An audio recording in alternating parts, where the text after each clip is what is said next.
नमस्कार, मैं ऋषभ शर्मा। आप देख रहे हैं इन खबर छत्तीसगढ़। देखिए, छत्तीसगढ़ विधानसभा चुनाव आने वाले हैं, यानी कि नवंबर के आखिरी में विधानसभा चुनाव होने हैं। और आइए हम 33 जिले के 90 विधानसभा सीटों की आपको पूर्ण एनालिटिक्स दे रहे हैं। वहीं छत्तीसगढ़ विधानसभा में गरियाबंद जिले की 2 सीट हैं। पहली जहां पर 2018 में गरियाबंद में हुआ था बराबरी का मुकाबला। देखिए क्या होगा इस बार भी क्लीन स्वीप। आइए समीकरणों को समझते हैं।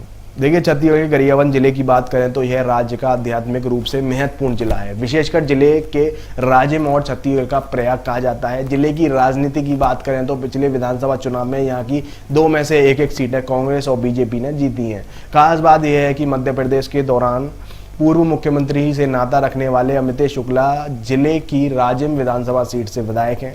तो आइए समझते हैं जिले के क्या समीकरण हैं। देखिए, इस विधानसभा सीट में 2 सीटें हैं, पहली राजिम और दूसरी विंद्रान बांगड़।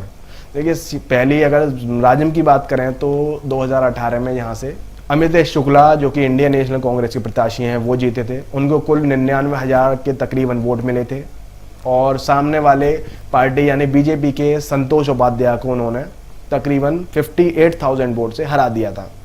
वहीं दूसरी सीट विंद्रानगढ़ की बात करें तो यहाँ पर बीजेपी के दमरूधर पुजारी जीते थे। उन्होंने इंडियन नेशनल कांग्रेस के संजय नेताम को तकरीबन 10,430 वोट से हरा दिया था। अगर उससे पहले 2013 की बात करें तो यहाँ पर राजिम सीट पे बीजेपी के संतोष उपाध्याय ने जीत दर्ज की थी। उन्होंने कांग्रेस के प्रत्याशी को तकरीबन 2441 वोट से हरा दिया था।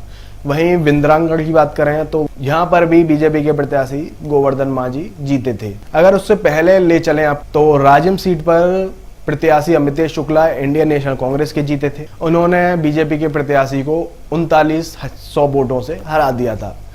अगर विंद्रानगढ़ की बात करें तो वहां पर बीजेपी के प्रत्याशी डमरूधर पुजारी जीते थे।